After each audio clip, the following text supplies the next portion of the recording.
Hallo AFOPS, willkommen im Noppenstein-Studio. Ich bin der Niklas. Und ich bin der Marco. Es ist Star Trek-Zeit und es ist Prototypen-Zeit. Jawohl. Es wird bunt. Es wird bunt, sehr bunt, aber nur bei den Prototypen. Keine Angst.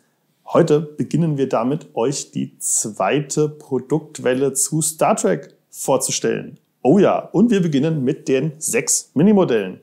Welle 1 hat 6 Minimodelle, Welle 2 wird die nächsten 6 Modelle haben. Klar. Und hier sind sie. Wo wollen wir anfangen? Gute Frage. Vielleicht da? Vielleicht da, jawohl. Was haben wir hier? Einen klingonischen Ktinga Battlecruiser, einen Schlachtkreuzer. Schnell Rest mal ein bisschen beiseite.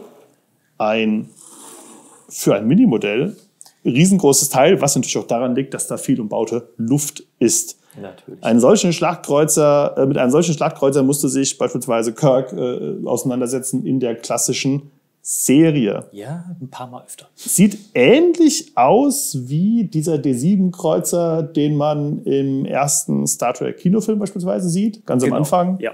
Keine allzu rühmliche Rolle Nein. an der Stelle. Aber das ist noch älter, ein noch klassischeres Modell. Der bleibt natürlich nicht so bunt. Wir blenden mal ein Rendering ein, wie das fertige Set dann aussehen soll. Auch hier haben wir wieder das Symbol des Klingonischen Reichs. Zack. Hier unten als Standfuß. Ja.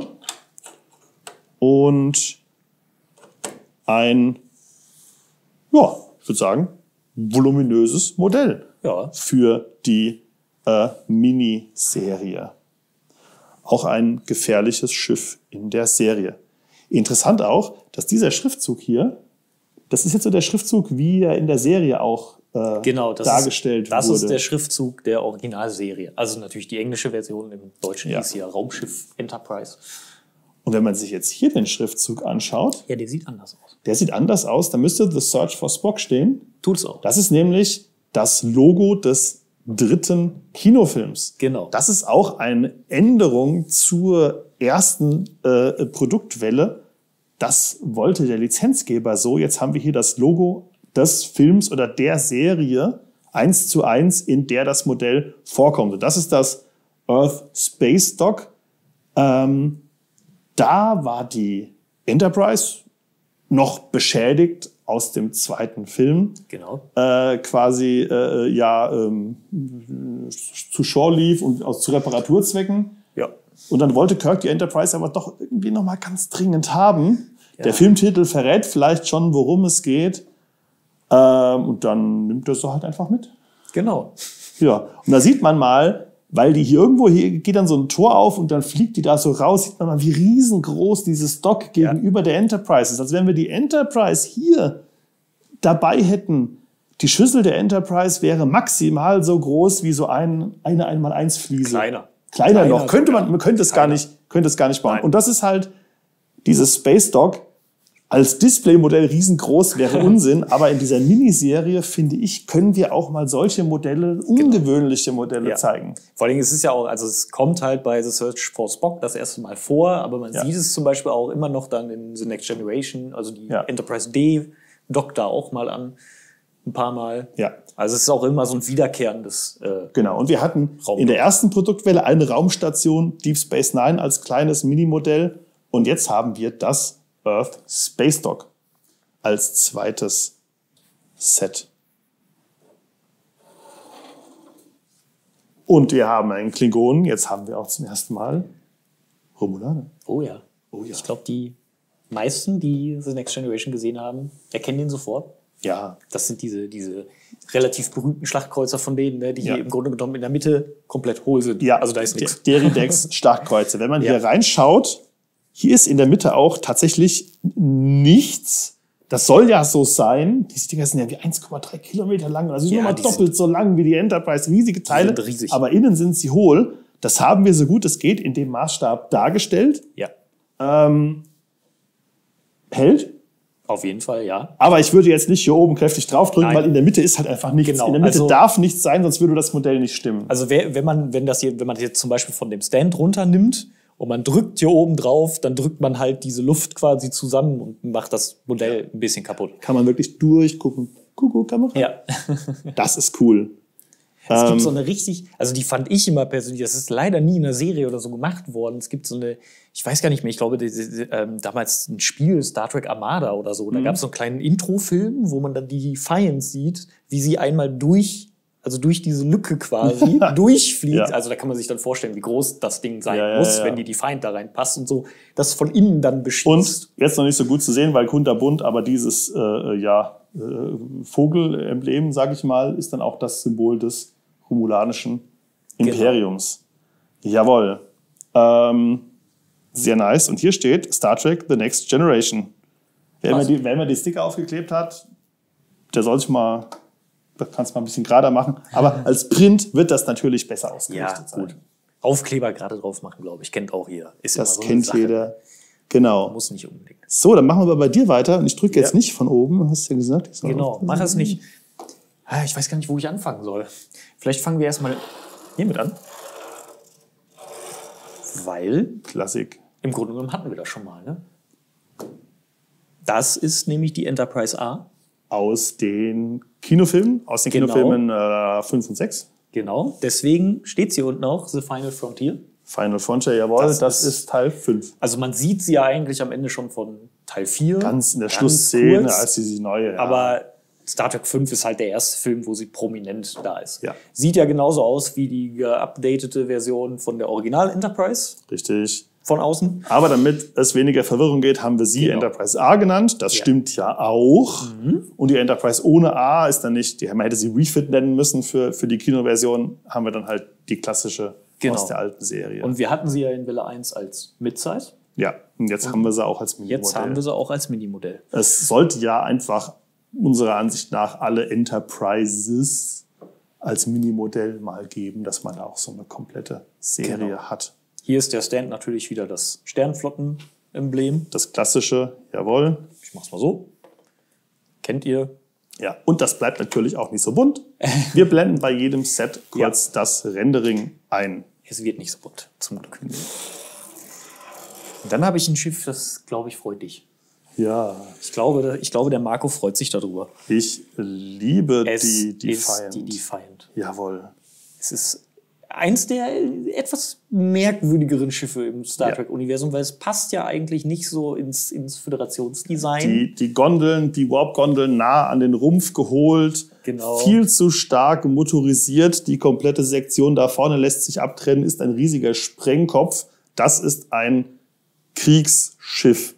Und die Föderation sagte ja, die Sternenflotte sagte, wir bauen keine Kriegsschiffe. Genau. Und dann kamen die Borg und haben sie gesagt, vielleicht. Ja, und dann kam das Dominion und man hat sich gedacht, Moment, wir haben da doch sowas. Wir haben da doch mal angefangen, was gegen die Borg zu entwickeln. Und auch sehr schön, die Warp-Gondeln sind nicht parallel. So kann das Schiff engere Kurven fliegen, ohne dass es auseinanderfliegt, weil, wie gesagt, viel zu stark motorisiert. Ich habe da so ein technisches Handbuch. Großartig. Klasse. Und ich finde es tatsächlich toll, dass wir hier und hier ja eigentlich Teile haben, die ich aus einem ganz anderen Genre kenne, aber es passt für die Gondeln einfach schön. Ja. Die bleiben nicht in den Farben. Nein. Wir blenden es ein. Die werden, ich glaube, Trans-Red oder so. Passt auf jeden Fall zu den Warp-Gondeln irgendwie. Ich glaube, vorne Trans-Red und hinten Trans-Blue. Irgend sowas, ja. Also aber wir blenden es ein. Ihr werdet es auf den Bildern sehen. Auf dem Schild hier natürlich dann eben Star Trek Deep Space Nine. Wie sich das gehört. Ja auch hin. Und der Stand selber hat wieder das etwas modernere. Ich sehe da gerade was. Oh. Ja, ich wollte es dir eigentlich gerade zeigen. Oh, das wusste ich noch gar nicht. Die Überraschung verdorben. Oh, das ist ja toll. Das wusste ich echt nicht. Ich habe nur gesehen, was macht das Teil da? Du hast es gerade gesagt, natürlich kann es das. Ein Minimodell mit Play-Features. Ja. Sehr nice. Boah, das war jetzt. Oh, das habe ich nicht gewusst. Nein. Klasse. Der Sprengkopf zum Abtrennen. Super. Hervorragend. Und ich wollte gerade nämlich noch reingrätschen und sagen, Marco, das kann doch was. Und jetzt habe ich dir den Spaß verdorben. Das tut mir sehr leid. Aber du hast dich trotzdem gefreut, das war schön. Ja, und wie? Ich liebe die Defiant. Ich liebe sie in klein.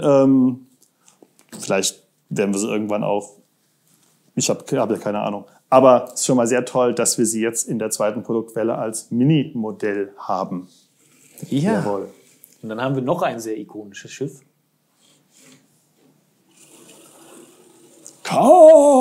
Ich musste sofort dran denken. Das war das allererste, wo ich dran denken musste. Es ist die Reliant.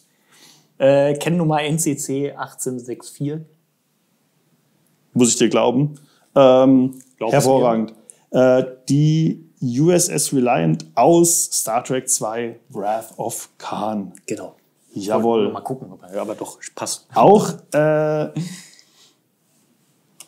spannende Form. Ja. Man hat ja hier oben diesen Spoiler, sag ich mal. Ja, das ist ja eigentlich genau so ein Bügel und dann hängt da diese Torpedo-Abschussrampe. Genau, und es ist halt im kleinsten möglichen Format gebaut. Noch kleiner würde es, glaube ich, nicht gehen. Auch die bleibt nicht so bunt, wobei hier das mit dem, also dieses Lila und das Pink und so nebeneinander, mit dem Dark Green, das hat schon irgendwie, ist auf jeden Fall gewagt. Ja. Nein, auch da werden wir noch andere Farben haben. Das sind unsere Prototypen. Da kann sich auch bis zum, also minimal vielleicht noch das ein oder andere Teil ändern. Genau. Aber hier ist sie, unsere Mini-Modell-Serie der zweiten Welle. Quasi die Mini-Modelle Nummer 7 bis 12. 6 kleine Modelle, alle von der Teilezahl her vergleichbar mit der ersten Welle.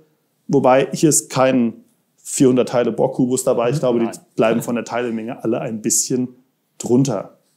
Ja, wir freuen uns sehr auf die zweite Welle zu Star Trek. Ja. Und wir werden euch jetzt in den nächsten Wochen auch noch den Rest der Modelle zeigen. Freut mich drauf. Mid-Size, vielleicht gibt es ein Gadget, vielleicht gibt es was im Minifigurenmaßstab und Displaymodelle gibt es auch. Da haben wir ja in dem FAQ-Live-Video schon ein bisschen was verraten. Aber die Sets werden dann auch hier auf dem Tisch stehen. Genau. Das wird geil. Das wird super. Jawohl. Und zu einem oder anderen kannst du dann auch ein bisschen mehr erzählen, weil ich ja durchaus anwesend war, als du da irgendwie Probe gebaut und optimiert hast. Bei der Welle durfte ich dann auch mal ran. Da durftest du, da warst du. Bei der ersten war ich ja noch gar nicht hier. Da warst du noch nicht an Bord, genau. Aber bei der zweiten durfte ich auch was bauen. War schon gut. Jawohl, es wird wunderbar. Ja, für heute war es das damit auch schon wieder aus dem Noppenstein Studio. Alle diese 6 Modelle findet ihr ab jetzt als Vorschau bei den Star Trek Modellen bei uns im Shop. Wo die sind, wisst ihr bestimmt schon, sind unten aber auch verlinkt. Die weiteren Sets der zweiten Welle werden dazukommen, sobald wir die weiteren Vorschau-Videos bringen. Ja. Bleibt nur noch zu sagen, Noppensteine kann man nie genug haben. Demnächst gibt es noch mehr. Und viel Spaß beim Bauen. Jawohl. Tschüss. Tschüss. Also wenn ich mich jetzt hier entscheiden müsste, würde ich die Defiant nehmen, mich tarnen, abhauen. Ich wollte gerade sagen, das war so klar. Was willst du auch anderes nehmen? Ja. Also ich bin ja ein Fan von der Reliant. Ich finde es ein schönes Schiff. Ja? Sehr schönes Schiff. Und auch diese Kampfszenen, da hat man auch richtig gesehen, das waren noch Modelle, die sie gefilmt haben, nichts mit Computern herrlich. Und so. Und dann auch diese, ich sag jetzt mal, die Zeit, die sie sich lassen, da baut man richtig Spannung auf. Ja. Also, wenn die sich da in dem Nebel die ganze Zeit verfolgen, man weiß jetzt nie, trifft der. Ja, heutzutage die Filme mit diesen ganzen vielen schnellen Schnitten und das muss. Ja, damals war das ein bisschen. Ja, da ist anders Spannung entstanden.